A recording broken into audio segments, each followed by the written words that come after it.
Majority মানুষজন ফল করে এই রিগ্রেটের পেইনটার কারণে। তারা নিতে পারে না, তারা আয়নায় নিজেকে দেখতে পারে না। সো আপনি কি চান এই পেইনটা নিতে, বা তুমি কি চাও এই পেইনটা নিতে, যে আমি এই পেইনটা নিব, এই পেইনটা নিয়ে আমাকে সারা জীবন থাকতে হবে, যে আমি একটু বেশি করতে পারতাম।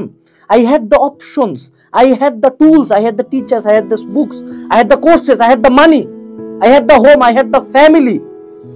সব ছিল আমার কাছে, আমি করি নাই।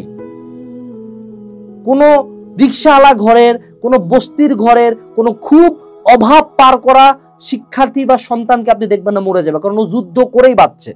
মরেকে ধনির দুলাল, খুব চিল রিল্যাক্স ফ্যামিলি। হ্যাঁ, ওর জীবনটাও দেখেই না, জীবনটাকে খুব ইজি ভাবে, ও জীবনটাকে ভাবে যে আরে এইচএসসি তো সব। কিন্তু যখন তোমার চিন্তা একবেলা খাবার নিয়ে থাকবে, তখন এইচএসসি নিয়ে চিন্তা হবে না। যখন তুমি দেখবা যে তোমার ফ্যামিলি একবেলা খায়, পরের বেলার কোনো ঠিক নেই, তখন তুমি এইচএসসি তোমার মেইন কনসার্ন না ইন দ্য ফার্স্ট প্লেস। তখন তুমি যুদ্ধ করবে, তখন তুমি বাঁচতে চাবা, যে না আমি বাঁচতে চাই, আমি এই জীবন থেকে বের হতে চাই।